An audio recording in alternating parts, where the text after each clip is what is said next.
கோடை விடுமுறை மற்றும் வார விடுமுறையை முன்னிட்டு சேலம் மாவட்டம் ஏற்காட்டில் குவிந்துள்ள சுற்றுலா பயணிகள் அண்ணா பூங்காவில் பூத்து குலுங்கும் மலர்களை கண்டு ரசித்தனர்.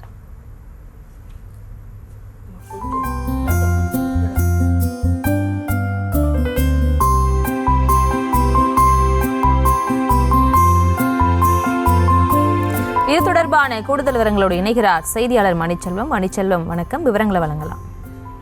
வணக்கம். நிச்சயமாக வார விடுமுறை மற்றும் கோடை விடுமுறை முன்னிட்டு ஏற்காட்டில் ஏராளமான சுற்றுலா பயணிகள் குவிந்துள்ளனர். தமிழ்நாட்டில் முக்கிய சுற்றுலாத்தலமாக சேலம் மாவட்டம் ஏற்காடு விளங்கி வருகிறது.